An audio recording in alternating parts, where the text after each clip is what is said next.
Welcome everyone to the Everyday Trader. This is Greg. Glad to be with you today. Eric, how's things in the Midwest? Is quite beautiful, dry, blue skies, lots of sun, and temperature in the mid 60s. We hit the 40s, so fall's coming. Fall's here. My favorite time of year. Is The it? brown trout start to spawn and get a little active before winter, and yeah, this is the time to fish. So I'm getting By the way, getting fishy right now. I was gonna mention to you earlier, you do have some raccoon eyes a little bit. Have you been outside in the sun? You got a little sun. I have. Looks like you got sunburn on the face from where You know, it's been unseasonably warm. I was looking at I was looking at pictures from a year ago in the garden, and at this time a year ago, we had already had a hard frost here in Rexburg, and everything was dead. And I'm still picking beans right now. Tomatoes are on strong, and we're canning salsa and spaghetti sauce, and yeah, it's been fun. I'm welcoming. We had such a late spring, so maybe the poles shifted or something. This climate change thing is maybe benefiting Rexburg a little bit here in Idaho. So well, hopefully your winters aren't as brutal as they sometimes seem. Yeah, we'll see. Farmer's Almanac is telling me to prepare for a cold winter, so we'll see. I don't care. I don't mind it. So have you ever heard Kotek's joke about the Passamaquoddy tribe and the weather? I think when we were I remember talking about that tribe, but I don't remember his joke about the weather. Someday I'll tell you a joke. Not now. So right now, what I wanted to talk about is just probably the same thing you want to talk about is what's happening in the markets today. This week, over the past week or two, has been especially volatile, and we've had another big down day in the market. I'll pull up a chart real quick and share my screen. So we're down currently in the S&P 500 2.4%, which is definitely a big day. We're a little bit off the session lows. We were heading for that 3,600 number. It looked like we could have hit it today. So pretty big move. We hit new 52-week intraday lows. So we took out the June lows today. That's the SPX. You and I, one of our favorite equities to watch that we both actively trade, Apple. I was in a trade yesterday in Apple, and I at the end, actually in the beginning of the day, I actually closed some puts and made a nice little profit off of those puts by the end of the day. And sure enough, I wish I still had those puts today. So I haven't put them back on yet, but I did look at a collar trade to do where you can use short calls to help pay for long puts to give you some protection. So I did not do that yet. So right now I'm just in long stock on Apple. Well, it's one of those things. I think, before markets can find a bottom, we have to have the leaders give in too. And Apple's truly been a leader. And yeah, it's down pretty hard from its high. I mean, it almost got back to its all-time high in August. I mean, it was only $4 or $5 away from the all-time high that it hit in December. So, for markets to, and we were talking a little bit about this before we started recording as well, is that, the question out there is, hey, have we reached capitulation? The markets are really bearish. We're oversold. And no, I don't think so either. I think capitulation doesn't happen until everyone is like, no, there's no good deals at all in the market. And you're still seeing way too many people say, hey, the market's come down. Should I buy Apple yet? Or should I buy Tesla? Or should I buy, Walmart? Whoever it is that they're talking about, the answer is no, we're not at capitulation, because when we're at capitulation, nobody wants to buy anything. And yeah, we're not there yet. I think we've got more downside. I don't know that there's a formal definition, but having traded through the .com and through 2008, there was a lot of talk about capitulation, and is this it? I think when people stop talking about it and the market is just puked out, they say, and we take out all sorts of lows. And what capitulation is, just like the term at least the way that I interpret it, is people just say the heck with it. I'm out. I don't care about how, I'm not going to lose any more money, and I'm selling everything. And that usually drives the markets down even more. But I don't think we're close to that yet. A lot of people asking, is this capitulation? I think it's probably the people who weren't trading 10 or 15 years ago, that, you had to have been trading, during 2008 to see. That's the last time I think we saw capitulation. I do too. Yeah, they're not. I just think a lot of probably the people using social media, or it's a thing to talk about. So we see it a lot in the media. I don't think we're anywhere close to capitulation yet. I mean, in fact, I was talking to you before the show. This is kind of reminiscent of exactly 2008. If you looked at what happened in 2008, we kind of had this pretty serious bear market going through all of 2008. 2007 was a little weird, kind of choppy sideways a little bit, little trended down. And then 2008 was sort of a lot like this. And then right about this time, I remember, because this is when I first started trading iron condors. On the 3rd of October was when I placed a pretty significant trade that I actually did manage, but the market ended up dropping, I think almost 45%, 38% or something like that. The market dropped from when I placed my trade with an iron condor. That shouldn't work in that market, but because I know how to adjust, I actually did turn it into a profit. But then we experienced what happened, and the market drove all the way down to 2009, March 2009. We didn't talk about it, but I happen to think that once we get past the midterms, I think that's going to be a turning point. We'll have a better idea.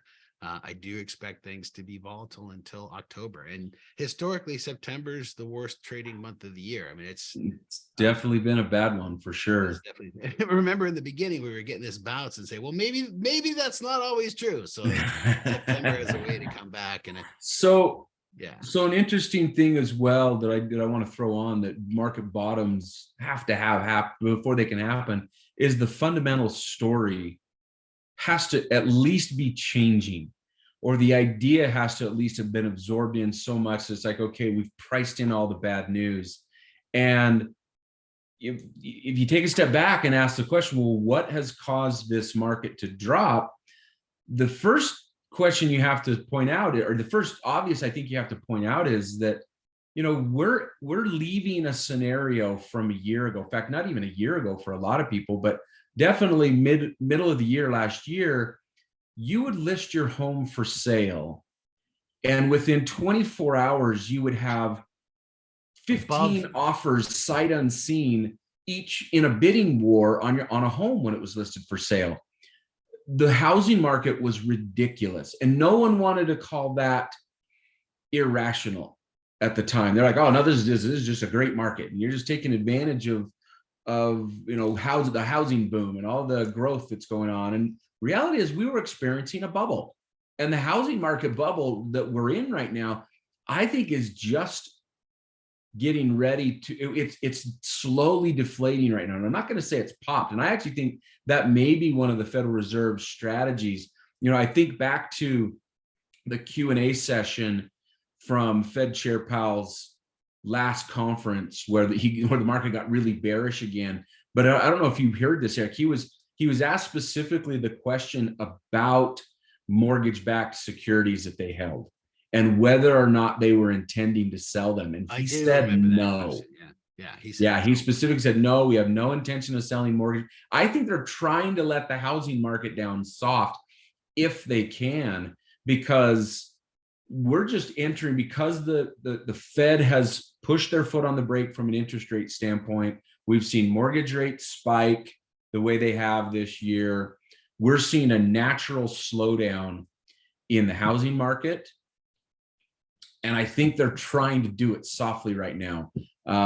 Whether they can or not, I don't know. I think mortgages and home prices are still a really big positive to help us keep our confidence in the market. But if we see a housing collapse reminiscent of 07, 08, the market, the S&P and the bond market could be even uglier than they currently are. Yeah, I agree. Mortgage rates going up is a real issue, and definitely the intent of the Fed is to lower asset prices, which does include homes, Yep. home value. So they've been very clear on this, and it's so it's not a surprise. I guess what's a surprise to the market is they didn't expect the Fed to have the credibility to go through what they're doing, but we're seeing it. And then of course the language that we're hearing even today. You mentioned Kashkari's quote, and Lael Brainerd came out and said today that recession will not be the reason why we stop tightening. So, and Kashkari had a very similar sort of comment. So, what's happening right now with mortgage rates going up, and we're going to see it in the impact of housing prices flattening or going down, is the intent of the Fed, and it's what they want to see happen, but not everything that they want to see happen. Because there's another important piece of data that came out today that is probably the reason why we saw this very steep market. So yesterday we had a very bullish day. If you were paying attention before the market opened yesterday, there was a lot of fear because of what's happening with the Bank of England, and they were looking at some very serious crises, and the bank stepped in emergency measures to buy bonds to help turn things around. A market moved up yesterday, whether or not that's just volatility, because there's another internal thing that's a separate sort of technical reason. We've talked about dealer gamma being the reason for there being volatility, which just tends to make the market go in whatever direction it is going in. So if it's bullish, it keeps going bullish. If it's bearish, it keeps going bearish. But that's the sort of the narrative yesterday was the fact that the Bank of England stepped in, and that's maybe somehow translated to the United States. So if there is any question as to whether or not the Fed would follow suit in either backing off, not that we would start purchasing assets, but backing off on quantitative tightening and stop raising rates, that was sort of the narrative yesterday. If there's any question, the unemployment claims this morning certainly put a wet towel on any hopes there. Yeah. With the number coming in well below the forecast number. So we've only have 200,007 people, which is, this is a good thing, by the way. So less people are unemployed, less people are looking for jobs. And it's interesting. I mentioned to you today that I sat in on a National Association of Business Economists, which I'm a member of. They had a webinar with Diane Swank, and there was people from the Fed, as well as ADP in Stanford, and several other people who were presenting on looking at unemployment data and employment and unemployment data. And one of the things they talked about is the fact that it's really difficult to get a handle on that because things have changed so much, and with the advent of more technology and work from home, it's harder to get better measures there. But one of the things that was discussed is the fact that there were such massive layoffs that happened because of COVID that we're still not back to where we should be in terms of rehiring people. So there's still this disparity that we have in the marketplace or in the jobs situation, where there's twice as many job openings as there are jobs. And we're still seeing that out there. There's still, even though we see headlines, because somebody this morning said, I'm seeing headlines of tech companies, having layoffs, but we're not seeing it in the numbers. That might be in the headlines, and that might be what people want to see, but I don't know who's laying off. Do you? Well, there was one from Facebook. I'm still going to always call them Facebook. Meta is laying people off, apparently. It was someone else I read yesterday was freezing. Lyft was the other one I saw, is freezing hiring until we get through a little bit more uncertainty. So to kind of tie this back into where I started, you're right. The narrative hasn't changed. The narrative of the Fed is still going to, they're still going to be pushing the brakes because of this strong labor market. And I also wanted to point out, you said, I'm pointing at the computers. The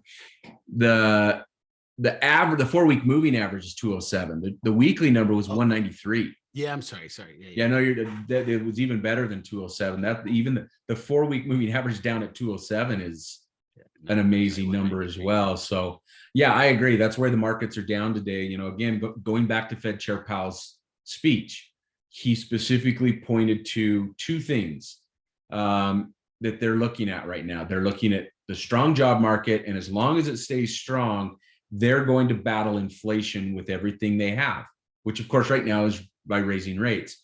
And so that's, again, the other thing they're looking at is this inflation data. And we get that inflation data tomorrow is the more important one that they look at. So this is important. This is really important because this is another big number that's going to move the market depending on what happens. So tomorrow morning, we get the personal income data that comes in from the Bureau of Economic Analysis.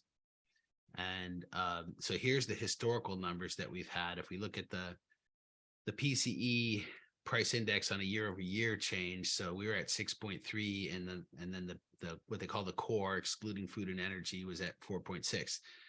So the data, we look at CPI, which I have dyslexia. So when I was talking to you earlier, I was saying PCI because my dyslexia, but CPI, that is one that gets a lot of attention. Everybody looks at CPI because that's it's tied to a lot of indices. In fact, TIPS, the Treasury adjusted that are inflation adjusted, those use the CPI inflation rate to adjust. But the Fed prefers the PCE. The PCE is a better mixture, or better indicator. And the main difference between PCE and CPI, they're different baskets of products, but the PCE actually comes from the producers, from the people who are selling the products, where the CPI comes from a survey of consumers. So the two are both good sets of data to look at. They tend to be a little bit different. One of the reasons why the Fed likes the PCE is that it's able to take into account that people will swap one thing for another, meaning that you might buy a cupcake. I like cupcakes. We talk about cupcakes when we talked about the CPI data because it's a line item. But you might decide, hey, gas is expensive, so I'm not going to buy cupcakes.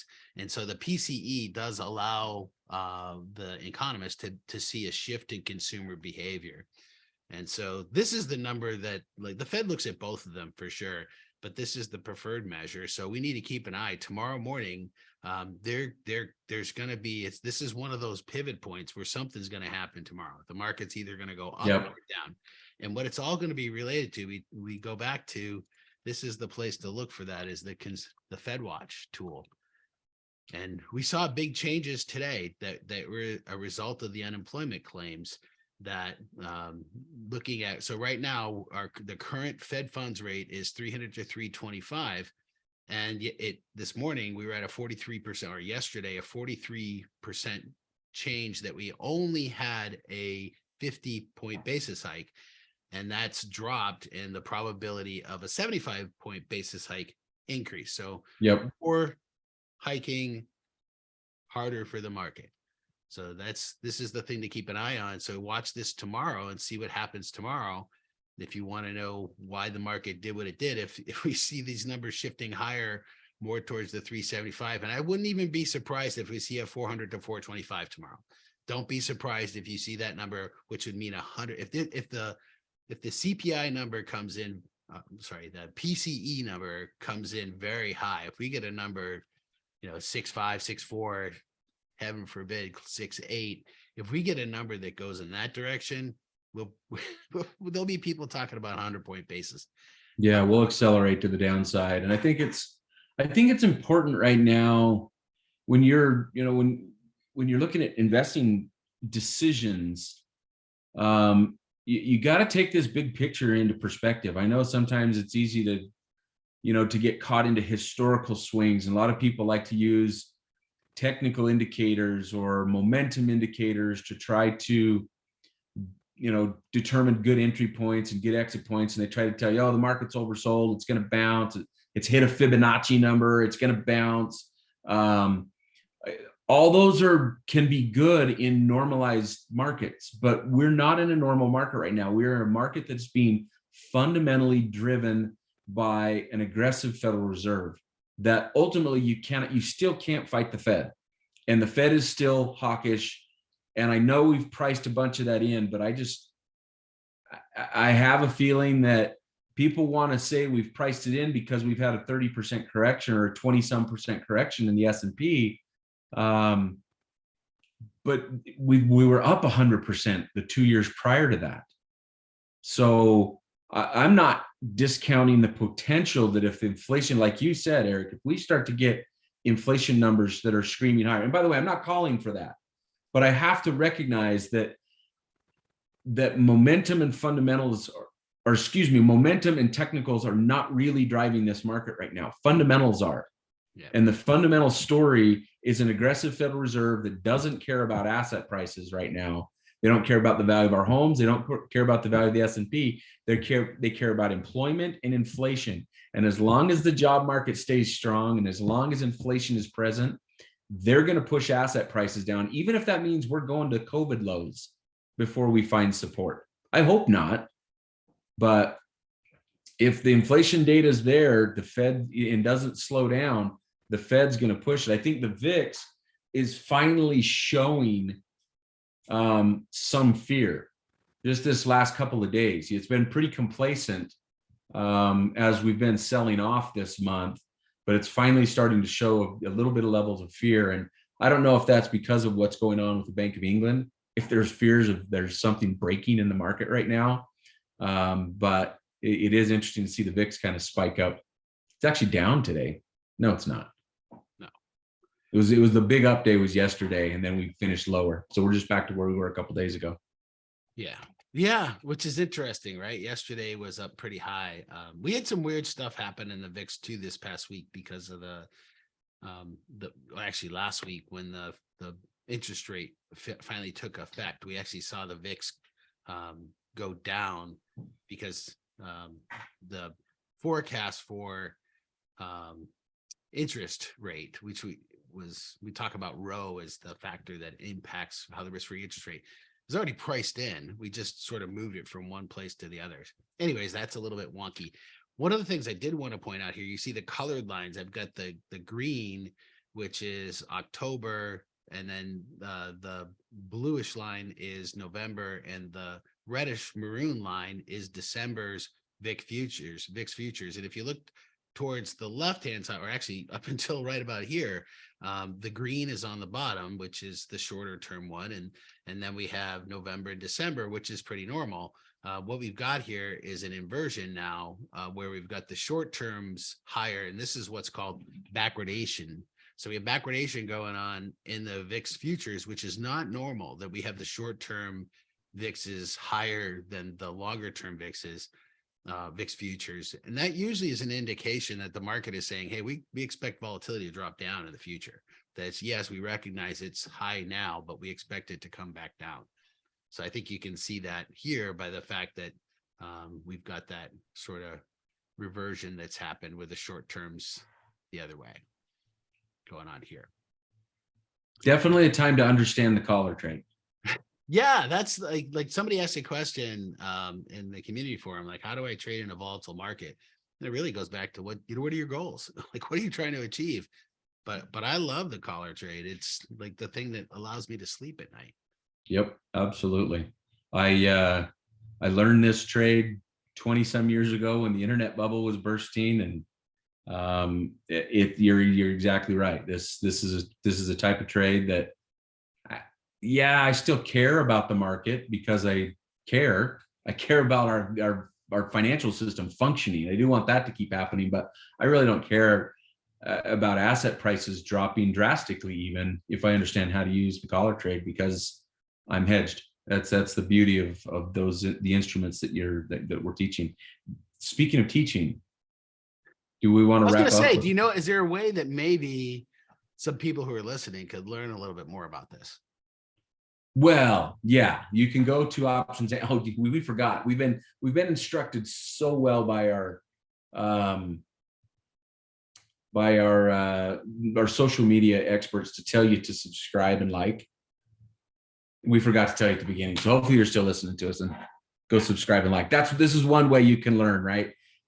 We can't go into really great depth here. The best way to learn is to come visit us at OptionsANIMal. We can absolutely teach you the ins and outs of options trading, all of this economic wonk that we're talking about, strategies, risk management, cost basis, the tools that you can use to help you build a sound investing strategy that you don't feel like you're getting thrown around on the waves of the market. That's, to me, the core of why we created OptionsANIMAL 20 some years ago, was to take that pain, take that fear out of the market that sometimes happens in chaotic times like this. So we do that almost always online. You can take all the classes online, but we do like to do them in person sometimes. In fact, we are coming to do a conference in Las Vegas.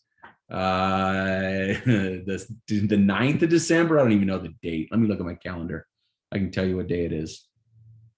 It's in December. That's what I 9th remember. and 10th. So it's Friday and Saturday. 9th and 10th of December, Friday and Saturday in December. It's at the JW Marriott. There in Las Vegas. Reach out to OptionsANIMAL to get the information, the details. Yeah. If you're interested in coming, even if you're not a student, let us know. We'll arrange a way for you to come and visit us and see what we do. And of course, it's always a good time to go to Vegas when it's cold everywhere else, north of Arizona, right? Awesome. North of South Carolina and Texas. All right. Anything else you want to throw before we wrap it up, Eric? No, I just wanted to touch on those issues right now, and we'll talk about some other stuff and get back when we have some other cool stuff to talk about. Okay. Thanks, everybody. See you next time.